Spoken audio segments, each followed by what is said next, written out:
and gentlemen, we are speaking to you from Frankfurt, Germany, and our very special guest on the scene is Sergeant Elvis Presley. Elvis, it's nice to see you. Thank you very much, Johnny. It's nice to be here. Elvis, what are your plans now that you are about to leave the Army? Well, first thing I plan to do naturally is to go home. And then after that, I have a television show with Frank Sinatra sometime latter part of April. And then I start working on the picture G.I. Blues for Paramount, Mr. Wallace. And then after that, I have 2 pictures with 20th Century Fox. And after that, heaven knows I don't. Well, we'll talk about G.I. Blues a little later on. How are you going home, Elvis? I believe I'm flying from Rhine, Maine. Are you going home with some of your buddies here that you've met in Germany or have perhaps come over with? Yes, I believe the same group that I came over here with. The same group? Yes, the same group. In fact, all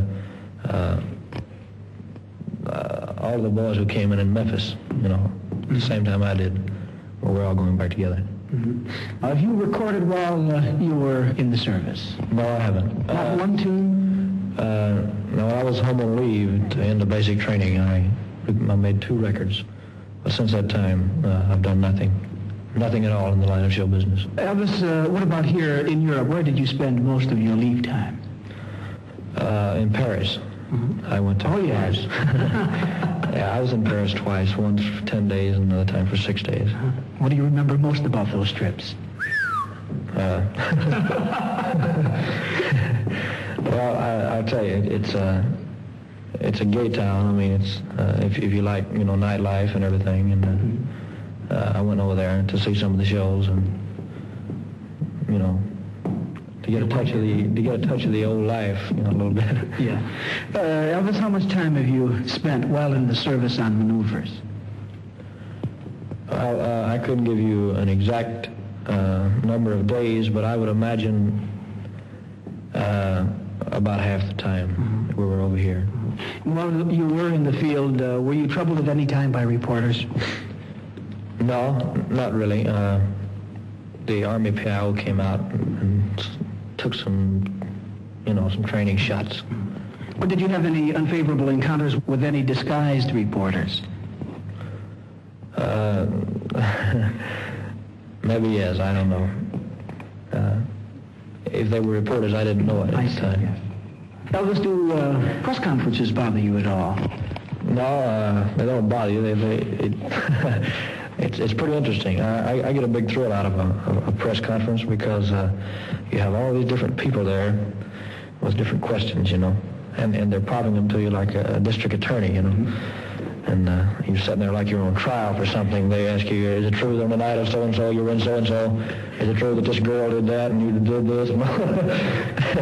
And actually it makes me stutter, because I have to think on all the questions in order to give them a very sensible answer. I have to think, And when they're popping them to you so fast, well, I'm just saying, like that, Do they upset you? Oh, no. You get used to it after a while. Many American artists have entertained Elvis, as you know, behind the Iron Curtain with the help of the exchange program. Do you feel that you would like to do something like this? Well, if certain people think I should, well, then I would have no objections at all to give it a try. I don't think I'm very well liked over there, They possibly think I'm a bad influence on their youth or something of that nature. And for that reason, I'm not very well liked over there. But if it were decided that I should go, then You would go? I would go, yes, no doubt. Elvis, you've sold some 45 million records, is that right? Yes, sir, all total. And while you've been in the service, the record market has changed some, hasn't it? You mean the styles of music? Yes, indeed. That I couldn't tell you. I won't know till I can get back.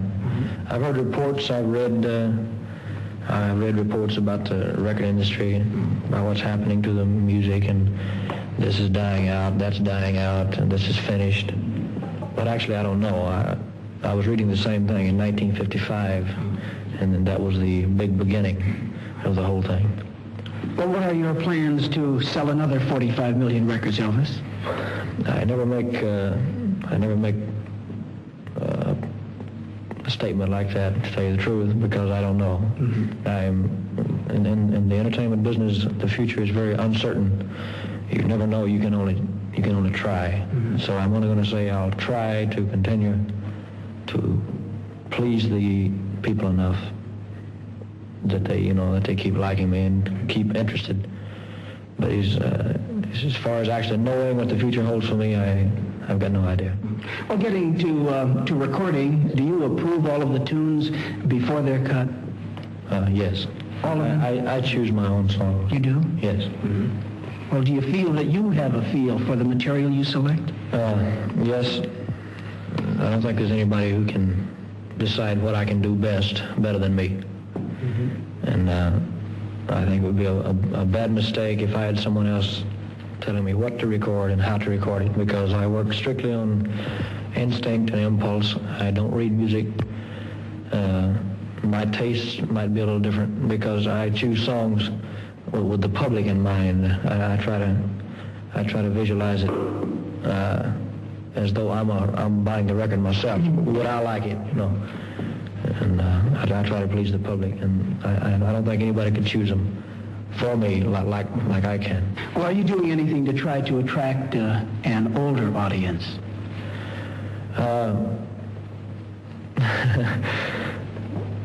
My type of music, I say my type of music, I mean the kind of records that I have been making, they don't seem to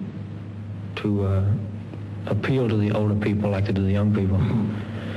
But you'd be surprised at the older people who do like that type of music. And as far as making more of them like me, it's almost impossible to make everybody like you.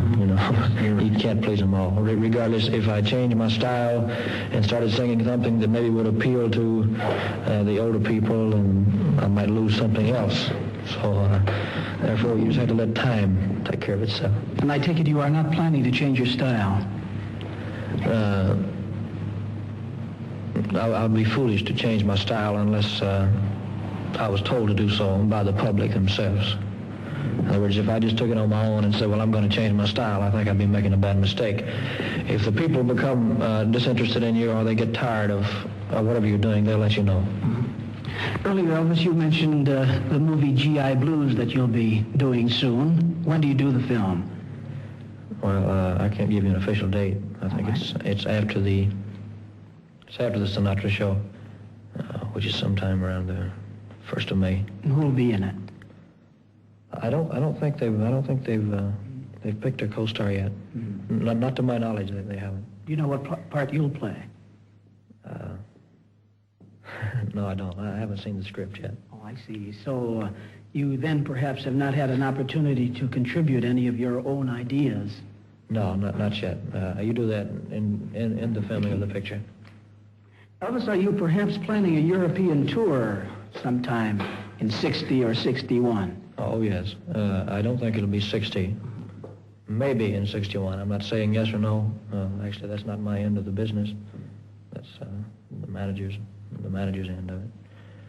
But I would like to very much, because this is all a new market over here, for me.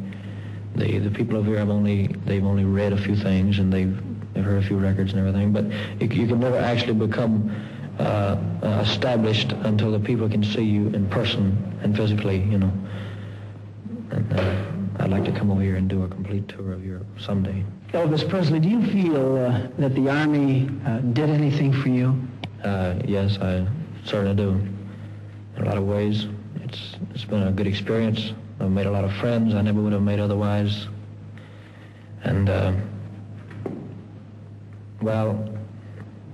You have no regrets? I have no regrets of the whole thing. The only thing I can say is that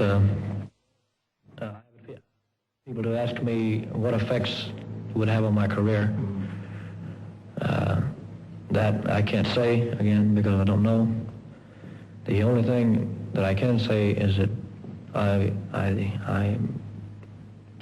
like it better this way than maybe if I had taken an easy way out, or so-called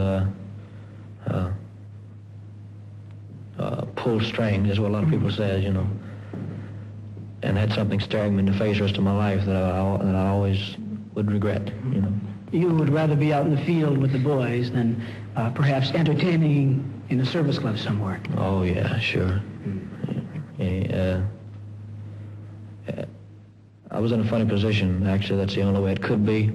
People were expecting me to mess up, to goof up in one way or another. They thought I couldn't take it and so forth, and I was determined to go to any limits to prove otherwise. Not only to the people who were wondering, but to myself. You turned out to be one of America's finest soldiers, Elvis Presley. Thank you.